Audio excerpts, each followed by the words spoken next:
السلام علیکم۔ آج کہانی ہے میری امی اور بھابھی کی، کیونکہ جب بھی رمضان ہوتا تھا نا، ہم لوگ جو ہے نا بالکل چھوٹے ہوتے تھے، اور جب بھی کام کاج میں جو ہے نا وہ لوگ کرتے تھے، روزے بھی رکھتے تھے۔ آج جو ہے نا میں اپنی جو ہے نا بچپن کی یاد جو ہے نا مجھے آ گئی اس کام میں۔ آج میں وہی بتانے والی ہوں، اور چینل میں نہیں ہے تو چینل کو سبسکرائب اور پیارا سا لائک کامنٹ بھی کر دینا، کیونکہ جب روزہ ہوتا تھا تو ہم لوگ چھوٹے ہوتے تھے تو میں جو ہے نا کام نہیں کرتی تھی، ہم سب بہن بھائی جو ہے نا کام نہیں کرتے تھے، اماں والے جو ہے نا کام کرتے تھے، اور میری امی تھی، اور دو میری امی تھی، ایک میری چھوٹی امی تھی، ایک بڑی تھی، اور اس کے بعد جو ہے نا بھابھی بھی تھی، اور ہمیں جو ہے نا کام کرنے کی ضرورت بھی نہیں ہوتی تھی، کیونکہ اتنے سارے گھر میں لوگ ہوتے تھے، اور ہم نے جو ہے نا کام کرتے ہی نہیں تھے ماں باپ کے گھر۔ اس کے بعد جو ہے نا اب تو ہم لوگ خود مائیں بن چکے ہیں، الحمدللہ۔ میں بھابھی کو نہ کہتی تھی، اور روزہ رکھا ہوا تھا، میں کہتی تھی کام کرتی ہو آپ لوگ تھک نہیں جاتے؟ بھابھی کہتی نہیں، یہ کرنا تو ہے نا، کیا کریں۔ پھر مجھے تو چھوٹی ہوتی تھی تو روزہ اتنا زیادہ لگا ہوا ہوتا تھا، اور میں کیا بتاؤں۔ پھر جو ہے نا میں اسی طریقے سے پوچھتی تھی کہ آپ لوگ کام کرتے ہو، آپ لوگ کو روزہ نہیں لگتا؟ پھر وہ والی باتیں جو ہے نا مجھے یاد آ گئی۔ آج میں کام کر رہی ہوں تو میری بیٹی نے پوچھا کہ امی آپ کام کر رہی ہیں، آپ کو روزہ نہیں لگا؟ میں نے کہا کہ کبھی میں بھی چھوٹی ہوا کرتی تھی تو اس طریقے سے باتیں کرتی تھی۔ آج جو ہے نا میں نے جو ہے نا افطاری کے لیے سارا کام ختم کر دیا ہے، اور کام تو کرنا ہی ہے نا، کام تو بڑے ہی کرتے ہیں، اس کو کرنا پڑتا ہے، اس کا حوصلہ بڑا ہوتا ہے، جس کی عمر کے حساب سے جو ہے نا ہر انسان کا حوصلہ جو ہے نا بڑا ہو جاتا ہے۔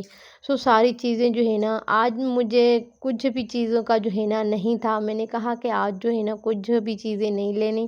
اور اتنا زیادہ جو ہے نا کچھ چیزیں پکانی نہیں ہے، لیکن پتہ نہیں ہے جو یہ رمضان برکت والا مہینہ ہے نا، اس رمضان میں جو ہے نا ہم لوگوں کو پتہ نہیں چلتا کہاں سے نعمتیں آ جاتی ہے، کہاں سے فروٹ آ جاتے ہیں، کون سی چیزیں آ جاتی ہے، اور ہمیں پتہ ہی نہیں چلتا۔ الحمدللہ فش آ گئی، میں نے پکوڑے بنا دیے، اور جو ہے نا میرا ہسبینڈ آ چکا ہے، وہ سمبوسے لے کے آیا بنے بنائے، اور کھجور بھی لے کے آیا، کیونکہ میرا ہسبینڈ جو ہے نا میری پوری مدد کرواتا ہے۔ الحمدللہ اللہ تعالیٰ میری عمر بھی میرے ہسبینڈ کو دے دے، اور بہت پیار کرنے والا ہے۔ اس طریقے سے جو ہے نا انسان کی دل بہت خوش ہو جاتی جب انسان کا ہسبینڈ اچھا ہونا، پھر ماں باپ کی جو ہے نا یادگیریں نہیں رہتی۔ کہتے ہیں کہ کوئی مسئلہ نہیں ہے، گھر میں خوش ہیں، اللہ تعالیٰ ماں باپ کو جو ہے نا سلامت رکھے، یا گزر گئے ہیں جس کے ماں باپ تو اس کے جو ہے نا اس کو جنت الاعلیٰ مقام عطا فرمائے۔ میرا بابا تو گزر چکا ہے، لیکن امی ہے تو امی کو اللہ تعالیٰ صحت دے،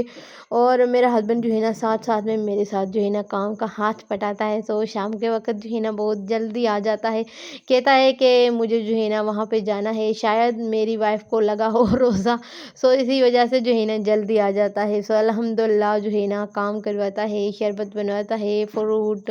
جو بھی چیزیں ہوتی ہیں، کیونکہ میں 4 بجے سے جو ہے نا کچن میں داخل ہوئی ہوں۔ اب جو ہے نا افطاری کا ٹائم ہو گیا ہے نا، مطلب جو ہے نا 6:42 پر جو ہے نا افطاری ہوئی ہے، روزہ کھولا گیا ہے، تو اس ٹائم تک جو ہے نا مجھے کوئی بھی ٹائم نہیں ملتا، بیچ میں جو ہے نا کام کرتا رہے جو ہے نا 4 بجے سے لے کے جو ہے نا اس ٹائم تک جو ہے نا مجھے ٹائم نہیں ملا۔ الحمدللہ ابھی تو اتنی گرمی نہیں ہے، روزہ کبھی بھی نہیں لگ رہا، ضرور پیٹ ہے 12 مہینے تک کھاتا ہے تو وہ تو مانگے گا نا، اس کو کیا پتہ روزے کا، لیکن الحمدللہ ہمارے جو ہے نا ہم روزے رکھیں گے انشاءاللہ، جب تک ہمارا حوصلہ ہے، صحت اچھی ہے، اور جو ہے نا رمضان ہے، اس رمضان کے مہینے میں جو ہے نا بہت جو ہے نا دل خوش ہو جاتی ہے، سکون ملتا ہے، اور روزے جو ہے نا افطاری کے ٹائم جو ہے نا سب بچے ہم خوش ہو جاتے ہیں۔ آج کی میری ویڈیوز کیسی لگی؟ خدا حافظ۔